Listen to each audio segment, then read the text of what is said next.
So we shall then get started. Open the meeting at 5:34 p.m.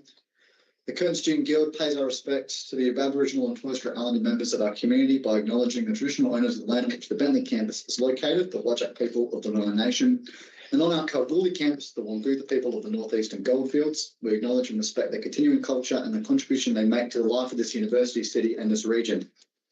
Members present, we have Noor, Mitch, Dylan,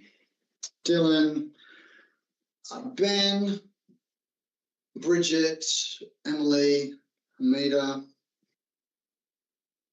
I'm Callum, Ebony, yourself, and myself. Other present, we have Vernon, Marianne, and Tom and Joanne. Okay. Apologies, we have one from Hadia, and absent we have Coben. I believe that is, I believe Razan is joining soon, so yeah. Once she joins, she'll be a present member. Absent, we have everyone else, pretty much. Absent everyone else, correct. I can say that, correct. Disclosure of any potential perceived conflict of interest. Do we have any potential perceived conflicts of interest? Take that as a no. All right. So we'll move to item 4.1, changes to the student misconduct rules. So I think this is more so just going to be a sort of a discussion, but it revolves around this motion that the Guild Council will approve Dylan and Ben, the President and Vice President of Education, to give feedback and recommendations on behalf of Guild Council on changes to the rules made pursuant to statute number 10, student discipline, according to the following position, which is what we're going to discuss, obviously, today. So that's moved by Ben and Dylan. I'll open it up to you, Ben, as the mover, and then Dylan can add to it, and then we can sort of open up the discussion as necessary. Go, Ben. Yep. So I sent out an email earlier today with the comments that was made by Dylan, Mitch, Cooper, the Student Assist team, and myself about the misconduct processes. I could reiterate the summary of it. It's just about student rights and representation, procedural fairness, conduct management, process and clarity, and just general recommendations, just replacing vague phrases with defined deadlines, whatnot. You're more than welcome to go through the document and have a look, see what you think, because, yeah, but other than that, I'm happy to... Can I just ask Ben a question? Did you send it to representation board members as well? No, I'll do that right now, though. Okay.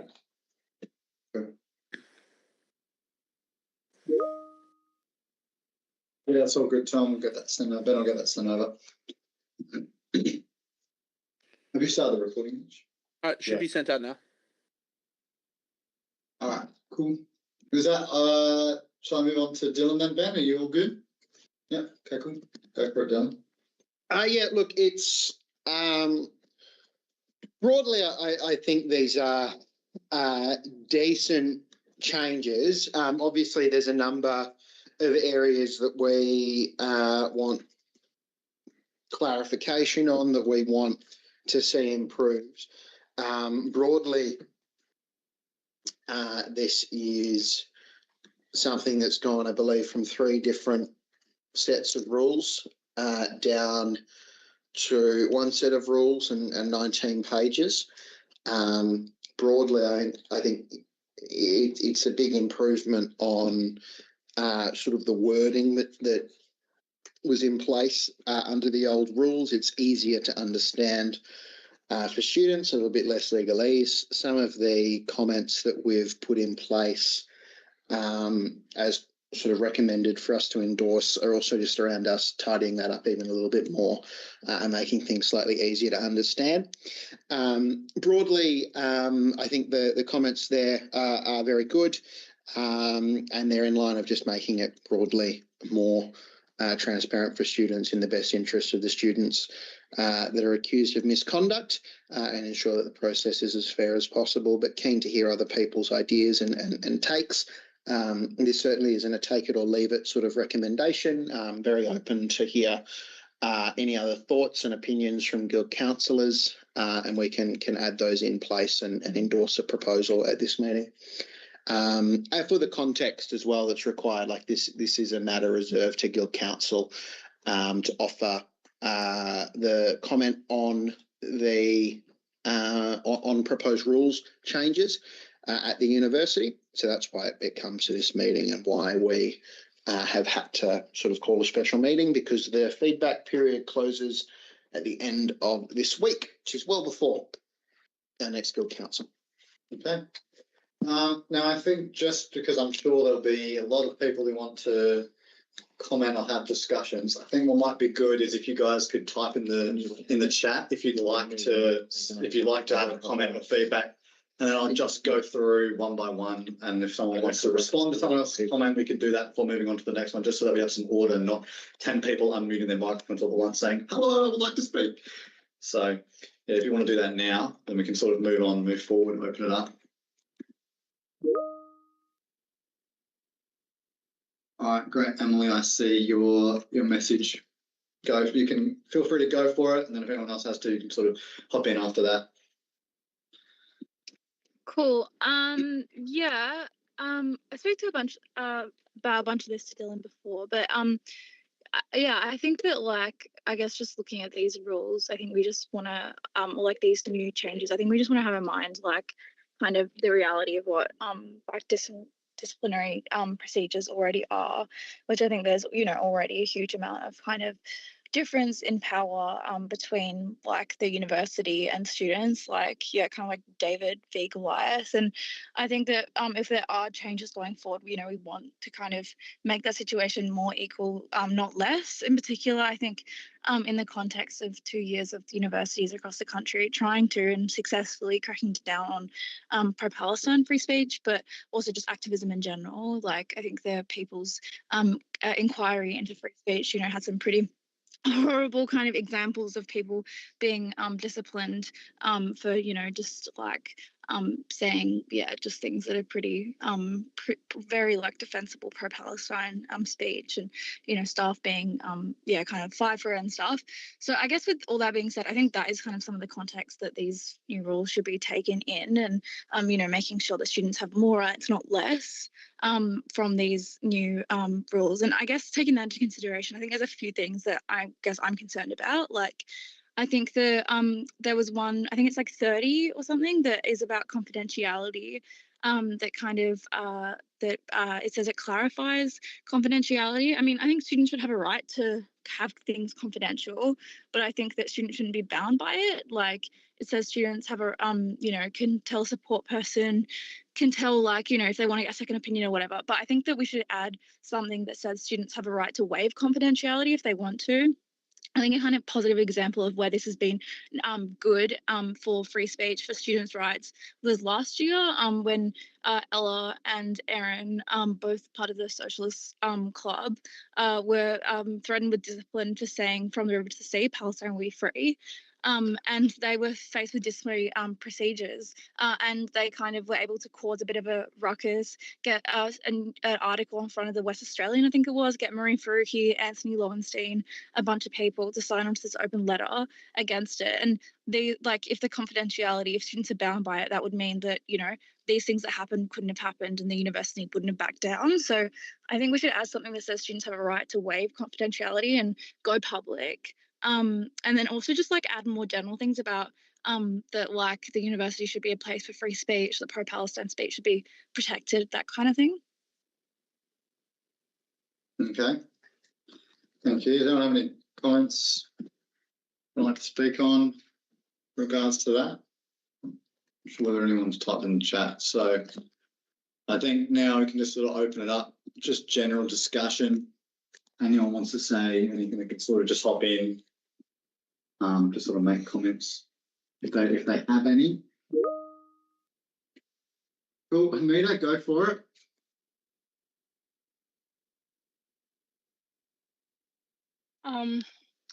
Yeah, I really agree with the comments Emily made, and I think, like, you know, especially when you think of these cases, like disciplinary cases, the example that Emily gave of Erin and Emily, I think it's a good Erin and Ella is a good one, because like there's a huge power imbalance with like students and the university, and especially like, you know, over the past 2 years we've seen what universities have done over like, you know, repression cases on Palestine, and like especially when students' beliefs are like opposing the universities, the sort of state, and you know, government policy or uni policy.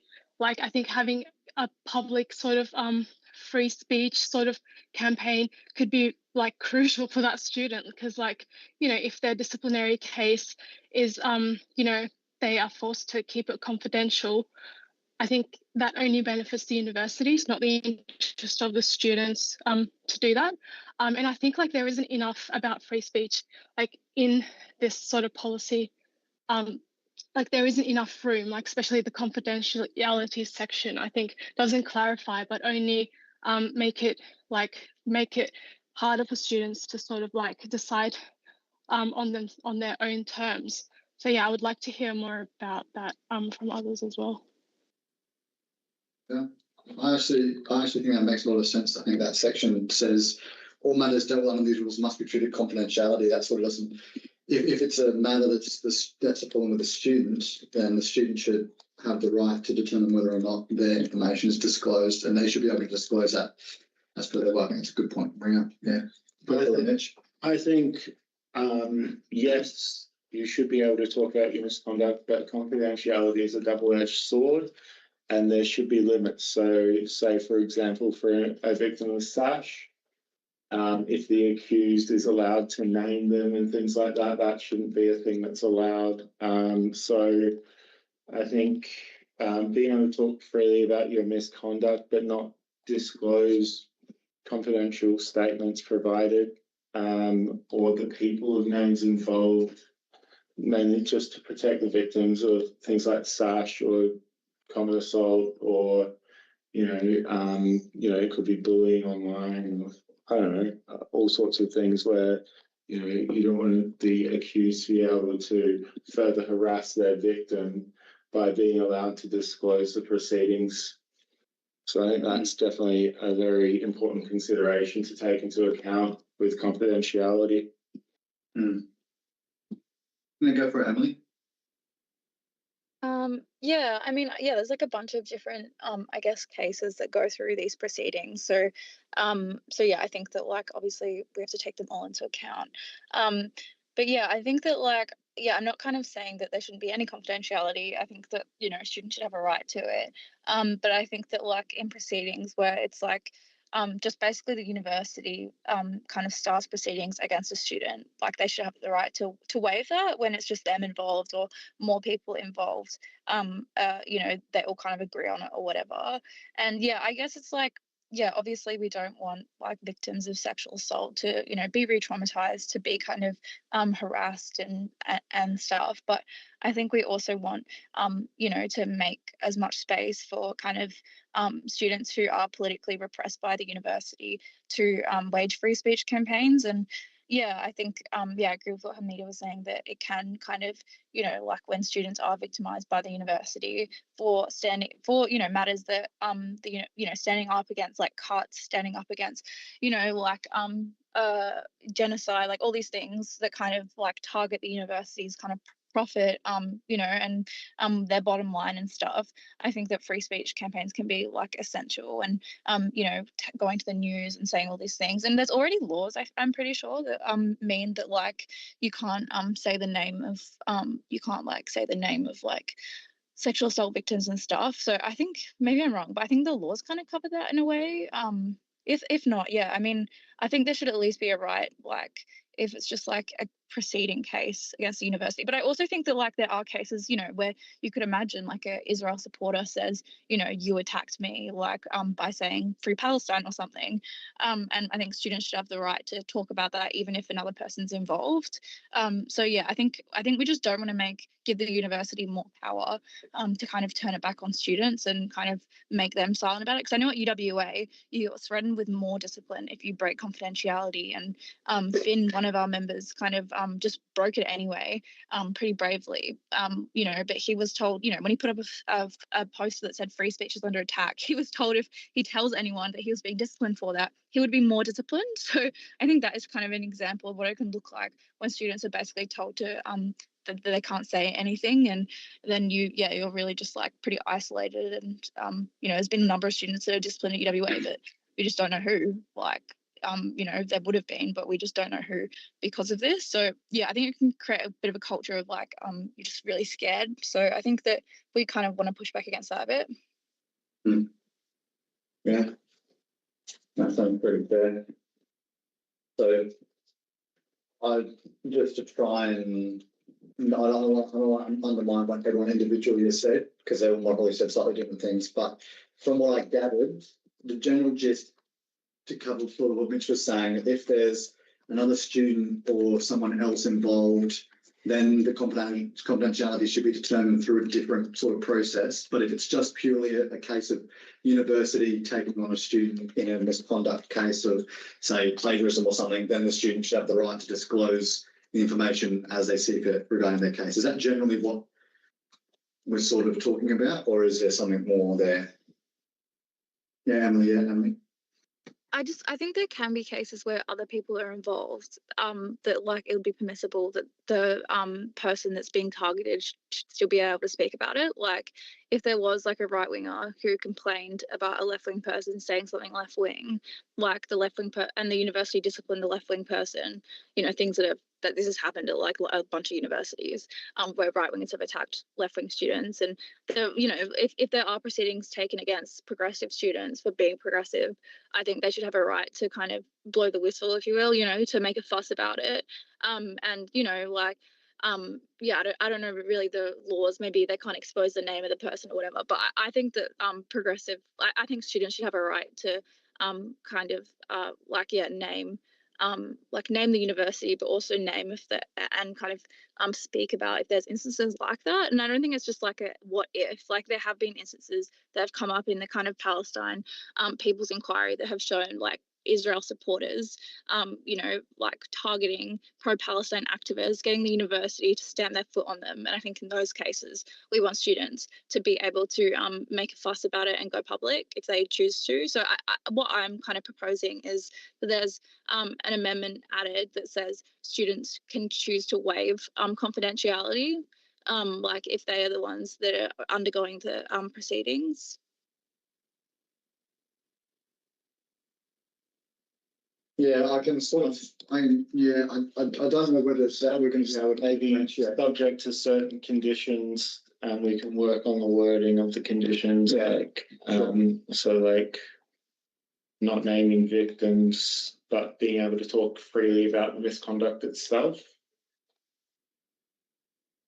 That kind of. No, I'm saying nods.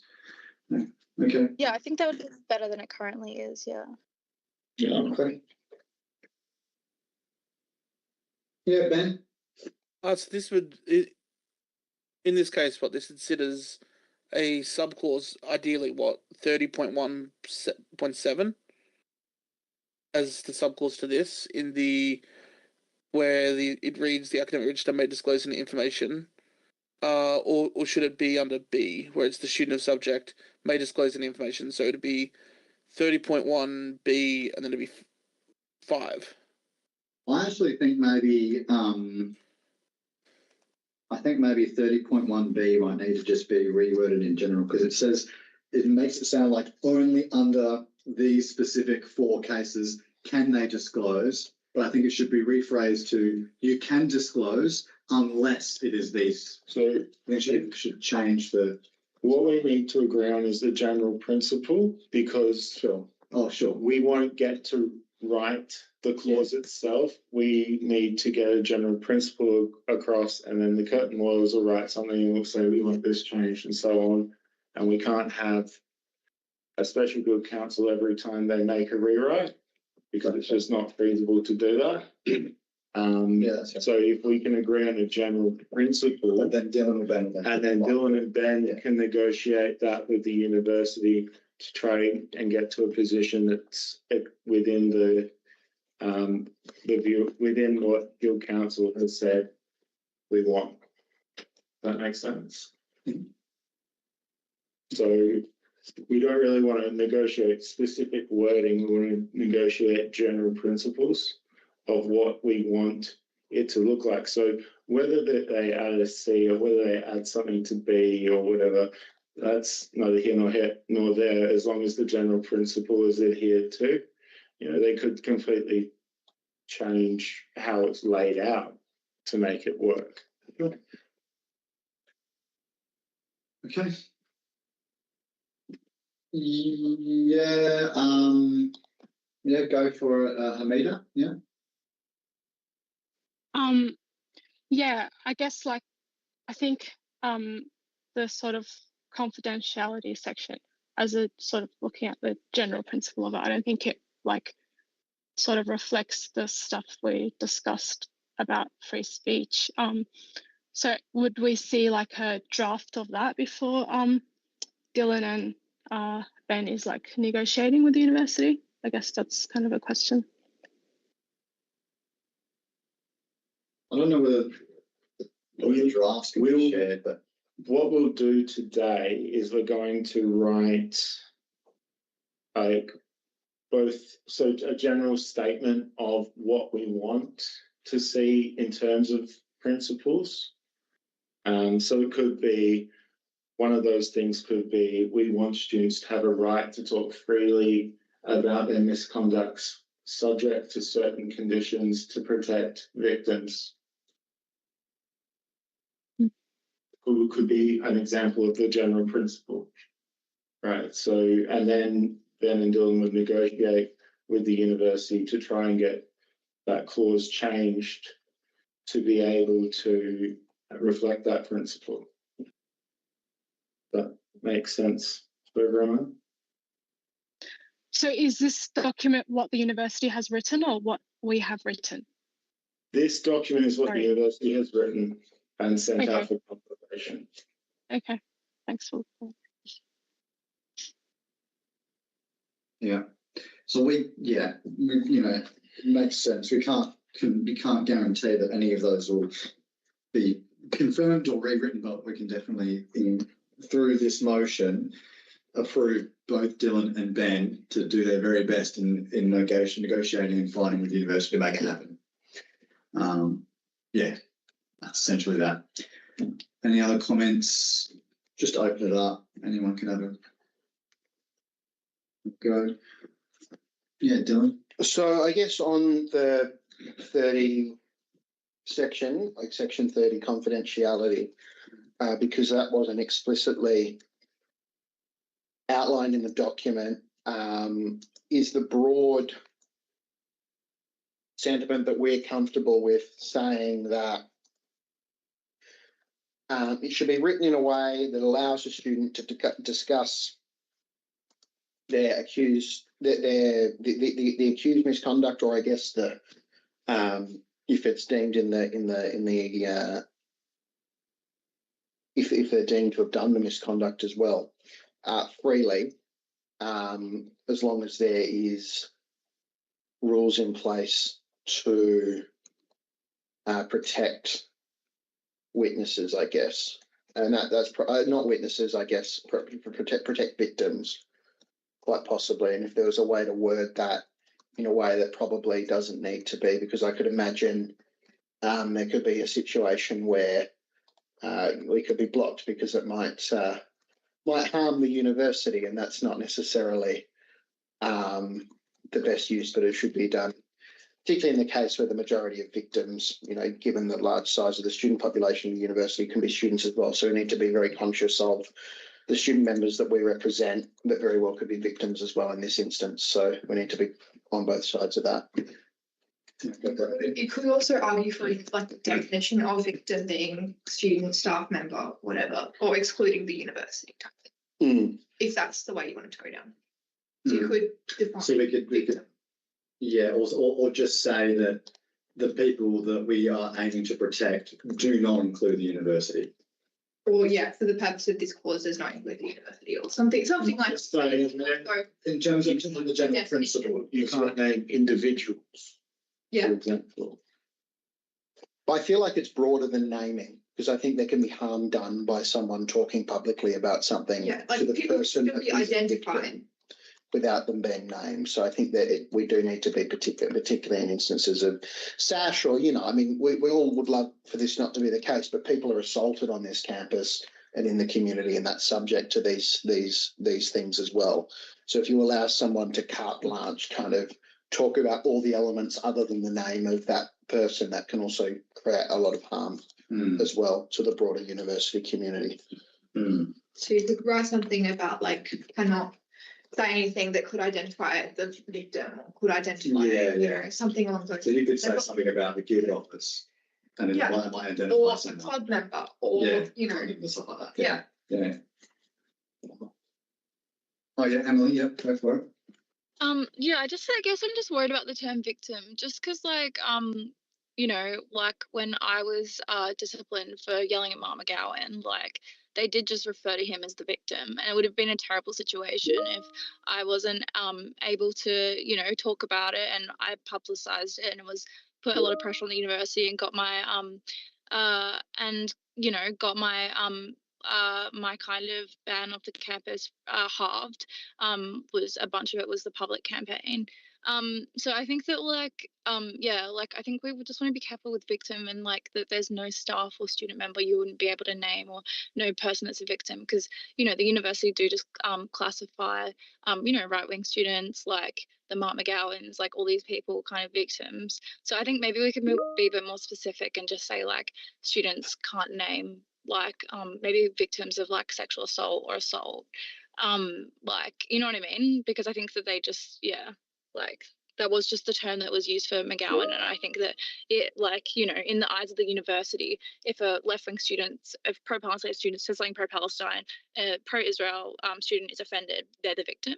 I don't agree with that, but I think that that is how it is construed in these situations. So I think saying that you can't name the victim, you can't talk about the victim or identify them, would be a pretty a lot of power, I think, to be honest, just like given to the university, like if that's kind of just like an overall thing. So does that make sense? I think it should be more like specified, like that it should be like that people can't identify victims of sexual assault, of physical violence, yeah, of like harassment or whatever, like, but I don't think it should be like you can never name the person you know what I mean? Is that, I don't know if that makes sense, but.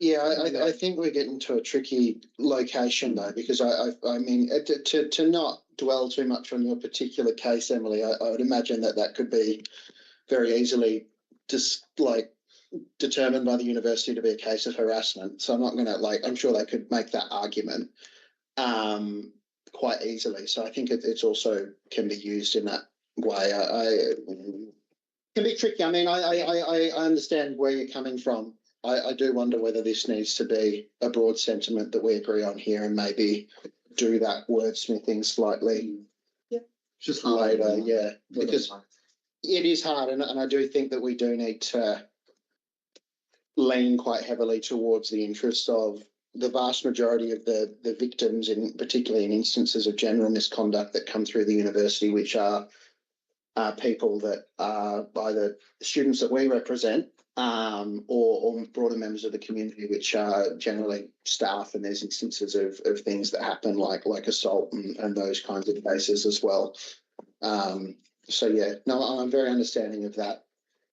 I feel like there's a way that we can word it, but it's not immediately coming into my head right now. It'll take some workshopping, but Could use complainant. Yeah, I'll just do a meter.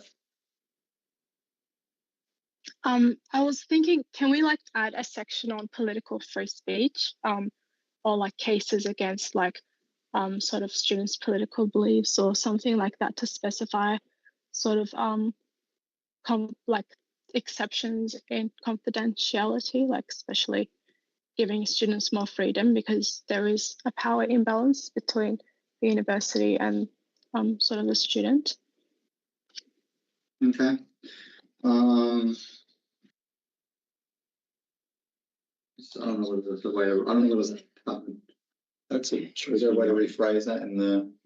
I feel like it would be neater to do it the way that we're proposing, which is to kind of have it so that there's a general a general allowance for students to communicate misconduct cases, except in instances of, and that would be encompassing of freedom of speech as well. Yeah, because there could be the exact same line that we're trying to draw, just in a political context. You know what I mean? Like if we add just political context, everything that we're trying to prevent happening can still happen in a political context. But if we say in this category, everything is, we don't necessarily draw a line. We're going back to the thing where if we draw a line in the sand, they'll find a way. They'll go into the ocean and go around and say, "Hey, look at it." You know what I mean? So, yeah, I think in general, it still allows us to fight for what you want and the principle. Yeah. And generally, freedom of speech is covered by the academic freedom of speech policy, which because if we only put freedom of speech in the misconduct rules, that doesn't protect it anywhere else. Whereas the policy actually just protects you all of the time, no matter what. And also the university is just never going to put it in my opinion. I think we can work on, as a separate thing, we can work on strengthening the freedom of speech policy at Curtin to be more encompassing of things like political speech. And that would probably solve that, but not just with regard to misconduct, but with regard to being able to do it in the first place. Okay. Yeah, once again, anyone would like to speak? I think Rizan wanted to go. No, since I Okay. Yeah. You're a good Mitch. It is on the screen and you're right. It is. That's all right. Can I just ask so are we broadly, or what have you got, are you writing down stuff, Mitch, in terms of? Yeah, and David can see it. Yeah. Okay, so like if we go on that point, because then maybe we can put that point behind us, because I know that we also wanted to talk about section 28, questioning of witnesses, and I think we've got a potential solution there as well, following on from our conversation earlier. But maybe if we can draw a line under 30, or we may want to read that out. Yeah, sure. I'll read it out. So, sure. On top of the general feedback and the circulated feedback document which Ben sent out, one of the position that we're talking about, the wording is that the confidentiality section be changed to allow students to speak freely about their misconduct, subject to not being able to cause harm to victims or disclosing legally or commercially confidential information. We want to strengthen students' right to free speech. That's the phrasing. Are we in general supportive of that, of Dylan and Ben fighting and negotiating on the basis of that principle? Yeah? Yeah? Okay. All right, cool. So let's just lay that point there. We've solidified that. I think that's great. Dylan said we wanted to move on to section number 28, questioning witnesses. Yes, I had a conversation with Emily prior. She gave me a call, and this was one of the other points as well. So I don't know if Emily wanted to speak to it, but I think there was a little bit of misunderstanding on my part out of that phone call, but probably an error in how it's written. So the current section 28 reads, there is no automatic right for a student to question witnesses. An inquiry officer may permit a student to question witnesses during an investigation subject to conditions to be determined at the sole discretion of the inquiry officer, and the chair of the student conduct panel or student conduct appeal panels, the SCAP, as relevant, may may permit a student to question witnesses during a hearing, subject to the conditions to be determined at the sole discretion of the relevant chair. Add that then. There's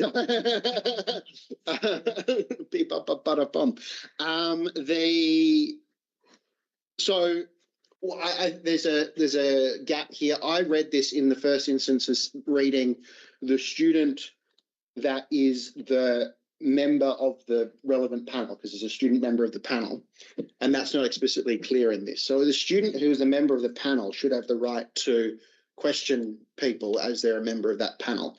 This currently reads, for both the student accused and the student member of the panel, that there is no right to question people unless approved.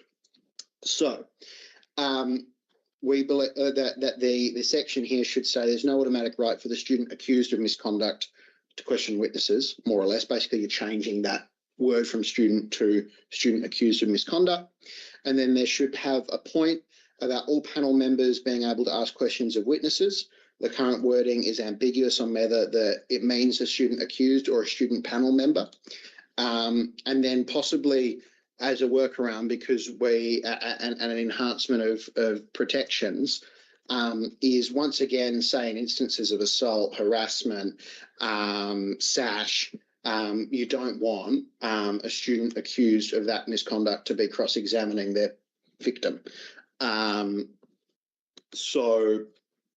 But as a broad principle, we believe that the accused should have the ability to ask questions of witnesses.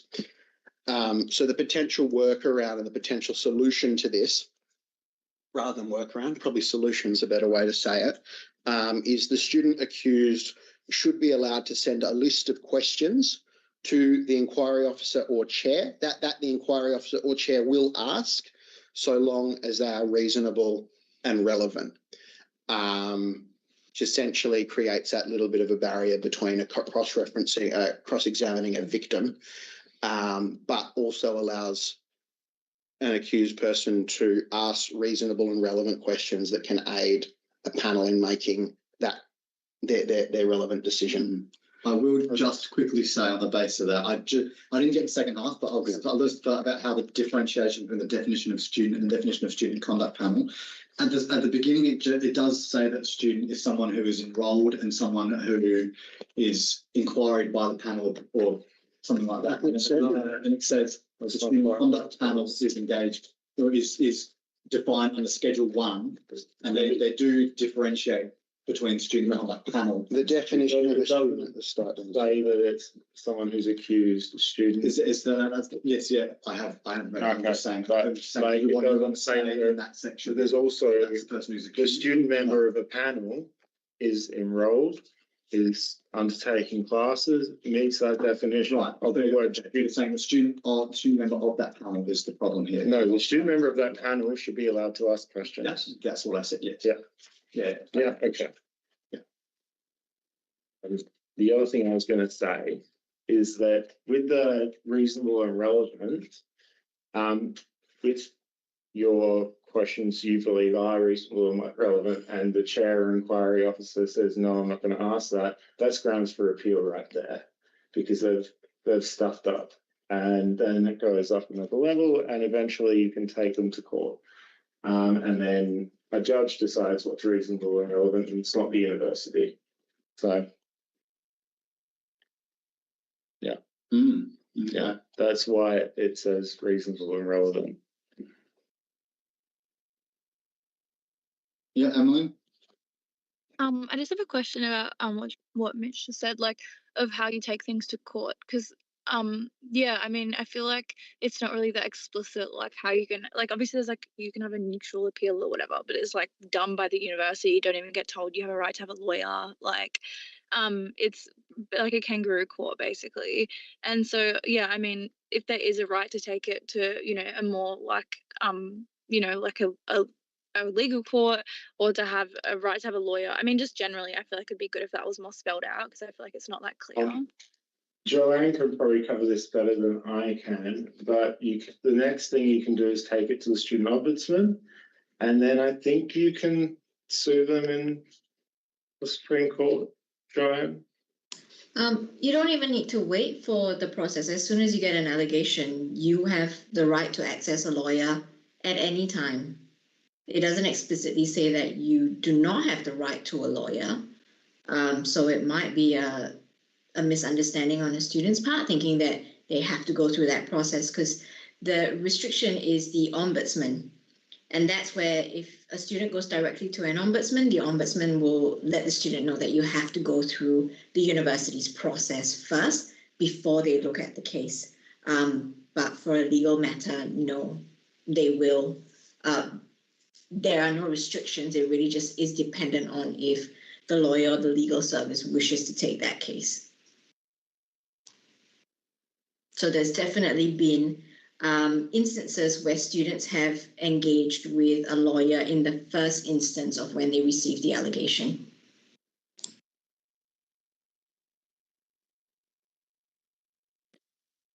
Definitely keep that in mind. I'll expect a phone number in my contacts. I'll get that on the list. Any other discussion points?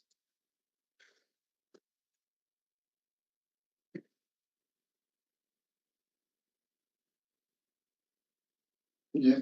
I guess my question is everyone more or less happy with the comments in the document that Ben circulated? In addition to what we've discussed about questioning witnesses and confidentiality, there's all those comments that we've gone through with the student assist team, myself, Dylan, Ben, and Cooper. Is there any feedback or comments on that document?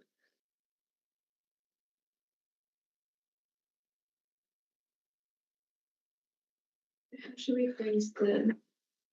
I haven't got that. Yeah.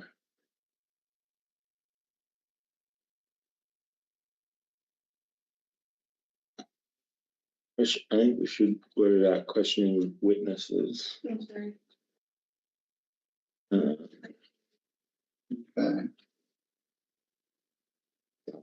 If there are no sort of further points of discussion, I'll just wait till we've written out the full motion first before we move on.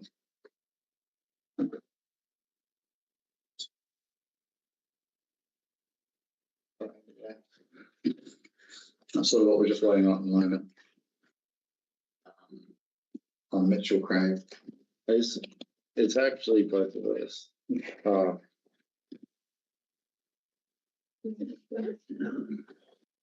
think I can type the same foot.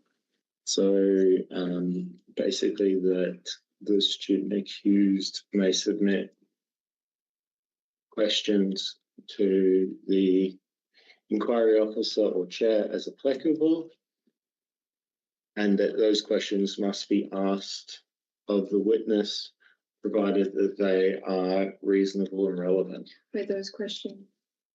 Must be asked of the witness, provided they are reasonable and relevant.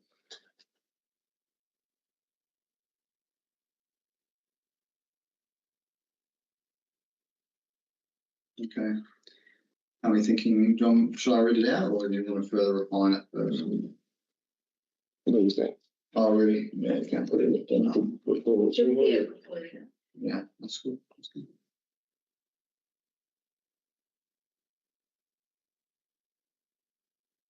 On the point of a, do you want that or? No, Did we want to include something along the lines of explicitly outlining that a student can speak to a lawyer? I mean, I feel like it's, and perhaps the guilds. I mean, I feel like it's probably not always in the best interest for students to get lawyers involved, but also, I'm sure, I don't know whether the university would be aware of it, but let's say they're not. Is that thing you want to open up to them? Because that then gives them an opportunity to specifically write no, or I don't feel like they would. No, I think they're legal. I don't think they're allowed. yeah. So it just sounded ambiguous. Yeah. What's the notification process when someone has like they're being like going through this process? Because it's like when they're notified, that should be when they're told that it's not like like their rights. Like a lawyer, you can do this, you can speak to the guild, you can speak to student assistant. That's one of the things. So in Ben's email, if I can find it, where it is, we discussed that as student assistant us, we discussed it. Of student rights and recreation. Yes. Is that what you're talking about? Yeah, that the information that goes out, the notifications, that the guild and student assist need to be involved in the process of writing that. And that's like, we can definitely include it in the motion that Like students need to be informed of their right from the get-go, like as soon as that process has started. yes. So we can include it in the motion, but it's not going to be specific, probably not specifically in the rules. It's going to be in the information provided to the student when they're notified. And I think Joanne's got her hand up. Yeah, go for it, Joanne. I wanted to clarify, when a student engages with a lawyer, it then shifts away from the misconduct process. So a lawyer is not able to present at the SDP or the conduct panel. It takes it completely away from the process, and they then engage with Curtin lawyers, and potentially it goes to court. But just wanted to clarify that, because if we're writing in the notification that students can have access to lawyers as a support, then that's misinformation there, because a student might be thinking that they can bring a lawyer to their hearing at the university, and that's not allowed. Even a support person can't speak or advocate for a student at the hearing. So yeah, just wanted to clarify that. Yeah. Okay. Yeah, Emily. Well, I don't know about the actual like hearing, but I know on the appeal, like it says you can bring a support person, but I think that it would be better if it said explicitly you can bring a support person, you can also bring a lawyer. And I think in the past it's been up to the discretion of the chair of the appeal, but I think there should be a explicit right to have a lawyer at these things, because a lot of it is just like legal ease or whatever. So like, yeah, there should be a right to have a lawyer there. Otherwise it's just like, you know, this kind of team of lawyers up against you. And then I feel like there's something else I was gonna say. Yeah, I've forgotten. Yeah, go for it, Devin. The wording of how it's written at the moment is, or this is at least for the SCAP, says that a support person must not act as the student's advocate unless allowed by the SCAP chair. Is that perhaps where we should have a comment saying that maybe that shouldn't necessarily be the... I think Ben has got. Yeah, this was explicitly for the guild though. Should that be broader than that? I'm not sure. Oh, okay. May offer a suggestion. Maybe we advocate for students being allowed to bring someone with legal knowledge to be able to interpret and explain things to the student. I think I like that as well, because that then means because it doesn't restrict it to a lawyer. Yeah. So it could also mean student assist. So or any advocacy service really. It could be someone who's just done it before. It could be a lawyer. It could someone with legal and or technical knowledge of the process. Do you think that they then would take that and say, show me proof of that in order to fit that criteria? Like say someone brought their parent or something if they're... No. You don't think so? No. You don't think they would... You say you say that the support person may be a person with... Oh, maybe. And that they can assist by explaining things to the student. But not speaking about if they're... Yeah, because like the student isn't going to choose some random off the street. Well, no, I'm just thinking, would the university have a problem if the student brought along their parent or someone? I mean, right now the thing doesn't say you can't bring along your dad. Right? This is a support person is anyone that you pick. Okay. So That's true. and you're right. them not being able to advocate for you is not the same as them not being able to explain things to you. Yeah. Somebody's got to Yeah, go for it, Emily. Well, I just think that regardless of how the university responds, we should try and argue, negotiate, however you want to say it, for the right for a person who's going through this whatever to have the right to have someone interpret it, sure, but also advocate. Like, I think that like students should definitely have just like the basic democratic right to have a lawyer represent them at a like appeals hearing or any hearings that they have, where you have to basically fight the university on the law, on the on all the rules, on the laws. You have to say like, oh, 10B is this or whatever. It's like I think there should be a lawyer that's able to. And I think at the moment, yeah, it's up to the discretion of the chair. I mean, I was lucky that my chair allowed the lawyer I brought to basically just defend me and get my like sentence or whatever halved. So I think it shouldn't be up to the discretion of the chair, but it should be an enshrined right in this set of rules that students have a right to have a lawyer or someone else, but yeah, a lawyer advocate for them. Like, I just think it's a basic democratic right that even like the shitty courts that we have. Mm. I agree, but I don't think it should be limited to just a lawyer, because it could be someone from Student Assist. It could be could be various different people, not just a lawyer, but including. So the comment at the moment in this area says if the student support person is a member of the Curtin Student Guild, Student Assist team, or officer of the Guild, they can advocate on behalf of the student. Should we perhaps instead reword that to just be the support person may act as a student's advocate? Yeah. And then just leave it at that. I mean, I assume they could come back and say, subject to them not being, it will be subject to the chair's ruling in the same way that, they probably wouldn't allow someone to scream at them. But I don't think that needs to be covered by this. Maybe they're trying to avoid someone who has done it so many times that they know exactly where all the loopholes are or something. I mean, that's exactly, yeah. I mean, that's exactly who you want. Is someone who knows all the loopholes. Yeah, that's what I'm saying. The unions would more likely try to use it to their advantage. Yeah. Okay. Are we happy with that then? Let me try. Yeah, to say that like you can have someone represent you, including a lawyer. Is that kind of the go? Because is that what you're saying? Yeah. I guess anyone. Yeah. Okay. But it doesn't have to be a lawyer. It could be a student assist officer. It could be accessibility advisor. It could be your disability support worker if you're disabled. It could be any number of student assist. It could be student assist. Yeah, I think that sounds good. I mean, I think it'd be good if it explicitly said like, including a lawyer or whatever.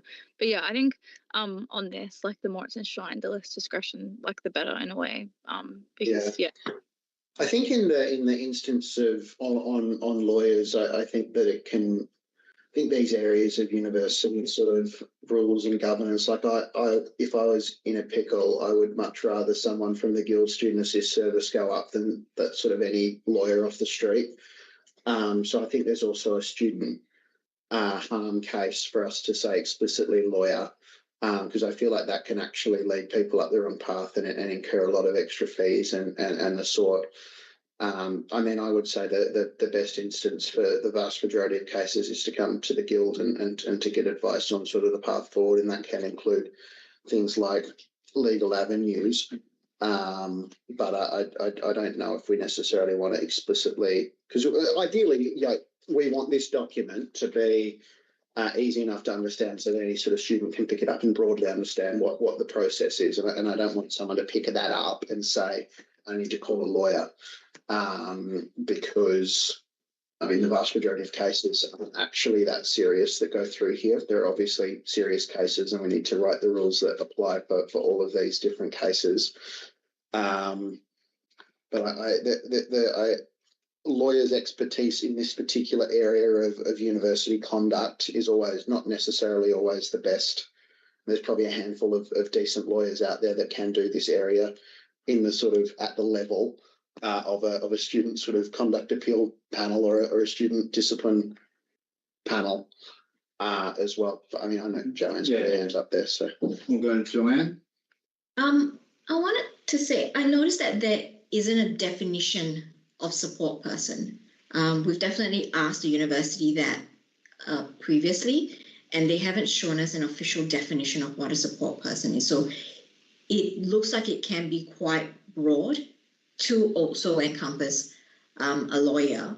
And I'm wondering if it's actually more around the education and raising that awareness to students, rather than putting specifically, the different occupations there. Because we've had students where they've got their caseworker, their social worker, their probation officer, like all of those people would aid in terms of putting forward a case for a student. So the range is really long, and if we're going to be naming occupations, that list just keeps growing.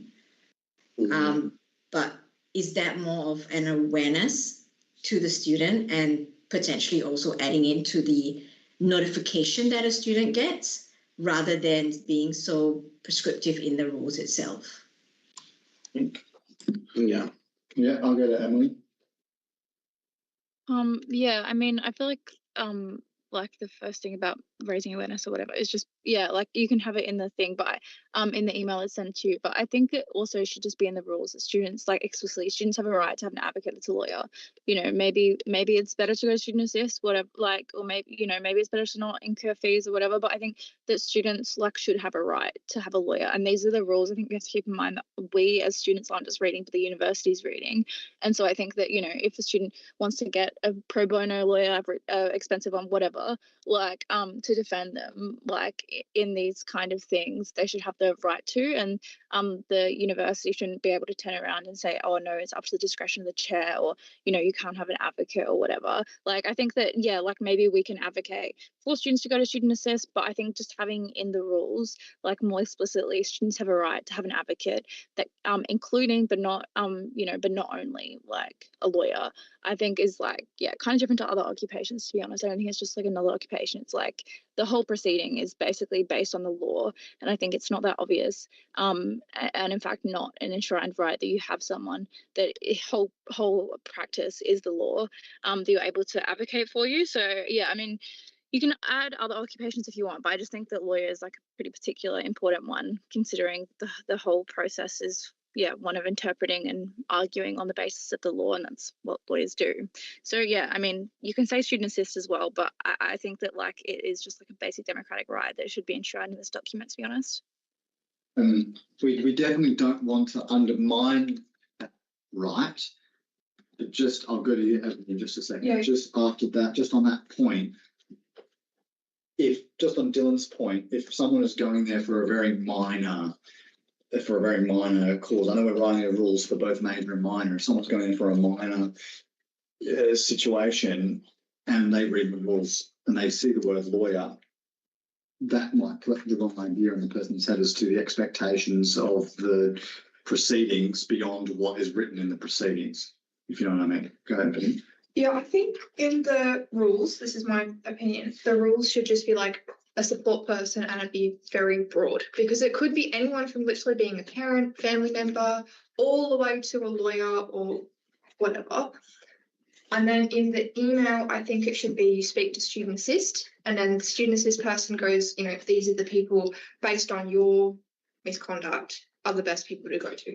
I think that's a better way to go about it, because I do agree with what you say. It's like if you see lawyer on a page and you're stressed out because, all of a sudden you've got this notification, you've done something wrong.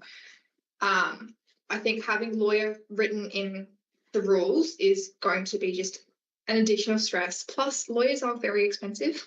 Yeah. You do have an equity issue as well. It's like if you can't afford lawyers, and it's like that whole spiral.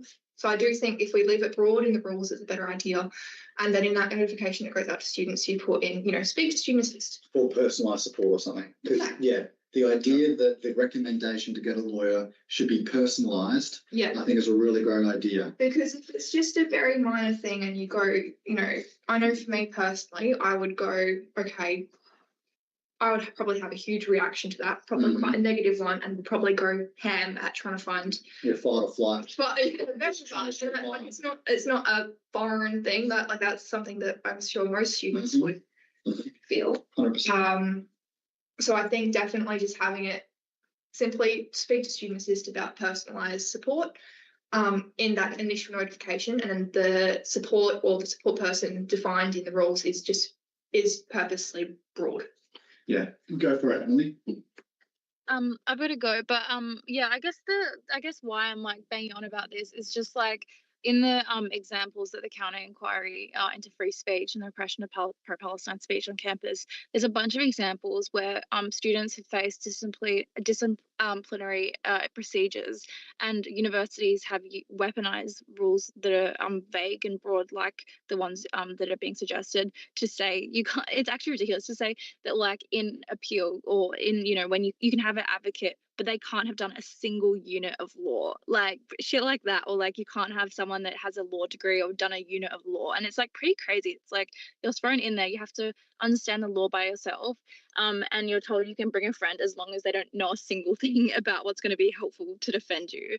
So I guess just like the reason I'm banging on about this is I just think that students, like, I don't think they necessarily read all the rules. I sure didn't. Like, I don't think, it's like going to be like a 16-20 page document, whatever. Like, I mean, people should read the rules. But I think that, like, if the word lawyer is in 20 pages saying you have a right to a lawyer, I don't think that is like this. It's just like kind of a hypothetical thing that maybe people freak out if they read the 20 pages and the word lawyer's in there that says you have a right, not that you should get one, but you have a right to have a support person, including a lawyer. Like, I think the actual examples have shown that when kind of the rules are left vague, the university, like with all the power, just like weaponizes that and strips students of their rights. And yeah, I guess I just think we should make it as clear as possible. And like, if in the document there it says the word like lawyer, you can have a right to a support person, including a lawyer. I just think that's way more clear, because when you read the document, it's not that clear. And then it says that, I think also just the thing of you can have an advocate for you, which is the opposite of what it says at the moment. Okay. Yeah, go for it. So taking everything that's been said into account, I think if you, particularly on the point of other places not letting people who have legal backgrounds in, is you could request that a support person cannot be excluded on the grounds of their education, background, or profession. And that would allow lawyers.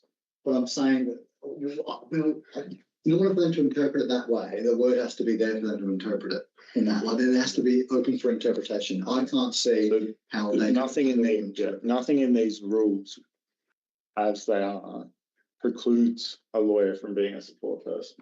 Or like a unit of law or anything to do with this law. Yeah, so it might be the case in other places, but it's not the case at Curtin.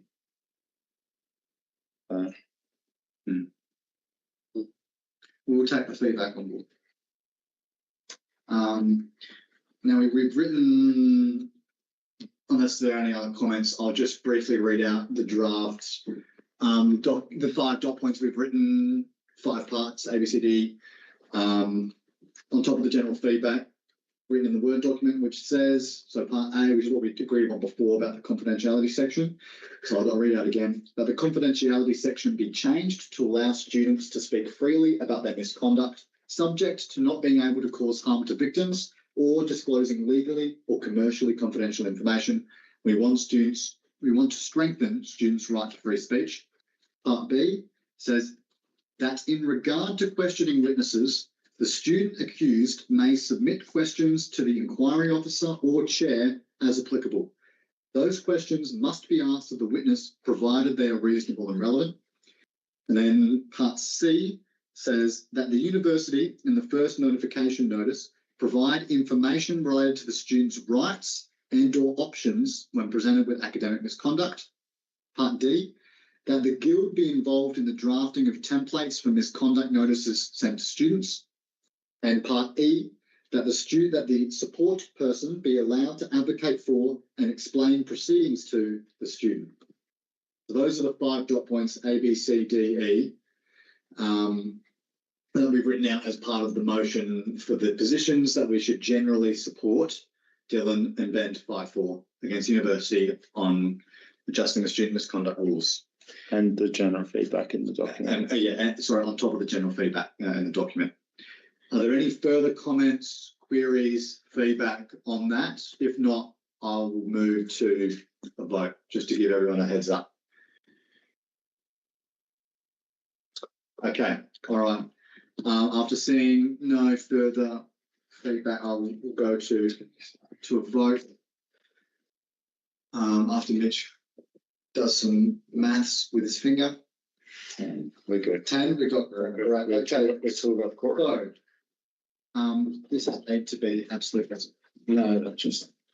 So the motion, the Guild Council approved the President to give feedback and recommendations on behalf of Guild Council on changes to the rules made pursuant to statute number 10, student discipline, according to the following position, which I outlined before, which is, the general feedback and the circulated document be endorsed, and the 5 positions that I outlined before. I won't repeat them again. I just clearly stated it there for everyone. I noticed that a lot of people don't have their cameras on. So what I'll do just to allow people to vote yes, if you could just raise your hand with the emoji. If you could just do that, then I can know so that you don't put your camera on. All those in favour, please raise your hand, just so that I can count. And I'll give everyone sort of 30 seconds to note that everyone's got that up. Okay.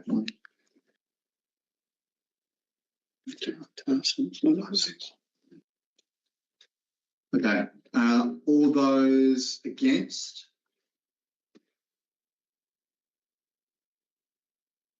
Okay. That motion is carried. Right. I believe that's everything. Let me go back to the. I'll send that motion to Dylan. Okay. Send to Ben too.